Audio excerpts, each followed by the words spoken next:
After a 16-hour day, I get to my car and I think, I really hope I'm going to be able to get home safely.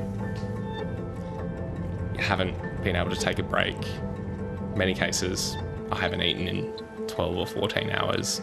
You don't drink water during the day because, taking time to go to the bathroom is time away from patient care. Working overtime is nothing new for Gavin Wayne. The 28-year-old registrar has regularly worked beyond his rostered shifts at major Melbourne hospitals since he left medical school 3 years ago. But it can come from a particular bosses saying, you're going to need to stay back today, and we don't pay overtime. That's just the hours that we're expected to work because for many of our bosses, that's what they had to do. Nearly all junior doctors are on a 12-month contract. We have incredibly insecure employment. And to tell the truth, they're scared. They're fearful for their career progression. Dr. Wayne says it's not unusual for doctors to work a couple of extra hours each day.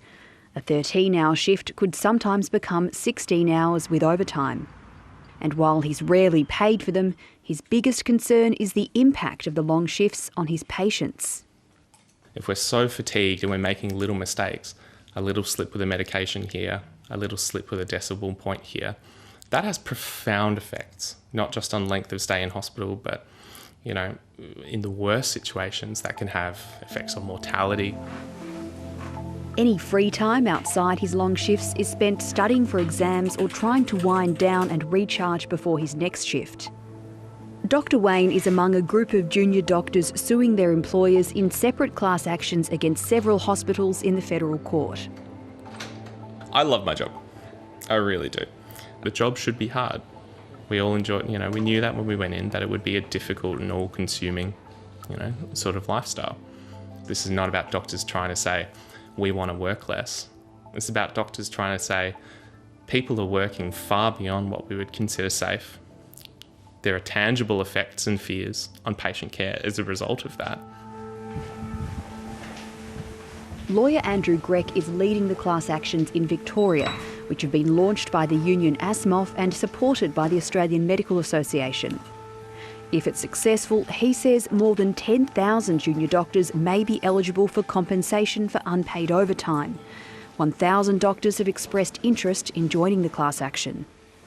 We've heard examples of doctors working 24, sometimes 30 hours in a straight stretch.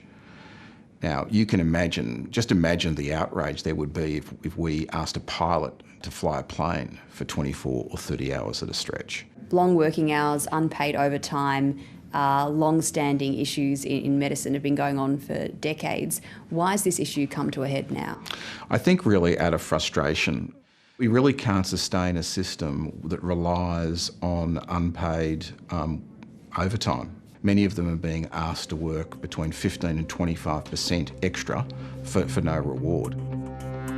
The Australian Medical Association's latest survey of 1,000 junior doctors in Victoria, given exclusively to 730, found half of those surveyed had made a clinical error due to fatigue, excessive workload or understaffing last year.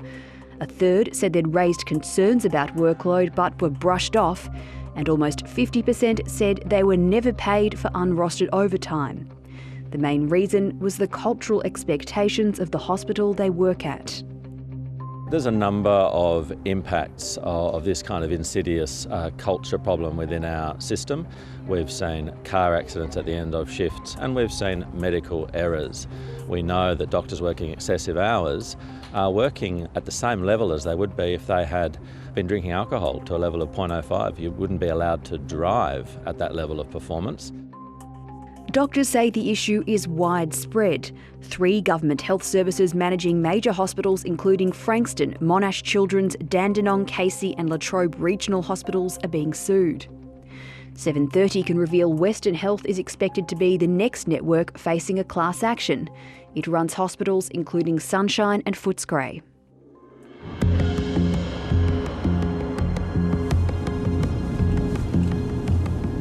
It's my 8th year now of working as a doctor and I love it, but it does have some dark side to it. Another junior Victorian doctor well accustomed to the long hours required of the profession is 34-year-old registrar Carla Villafana Soto. Every day patients are being put at risk. Their lives are in danger because they're being looked after by really overworked, really frustrated, very stressed doctors. She says the demands of the profession can have tragic consequences. Unfortunately, our profession loses colleagues to suicide.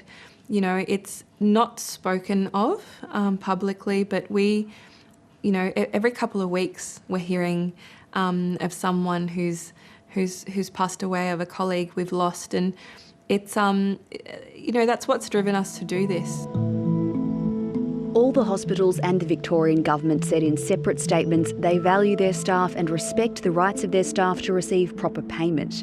La Trobe Regional Health Service declined to provide any comment. The first of the class actions will be heard by the Federal Court tomorrow. The legal process is likely to take years to reach a conclusion. We're not unhappy with what we earn.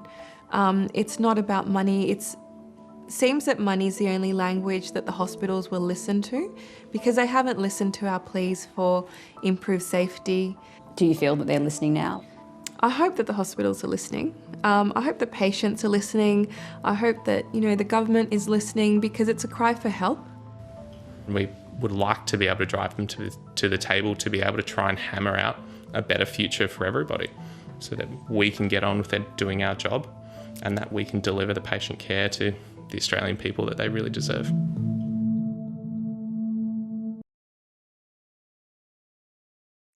Hi, I'm Lee Sales. Thanks for watching this story. If you'd like to watch more of 730's stories, they are on the left of your screen. And tap on the button below to subscribe and get the latest from ABC News.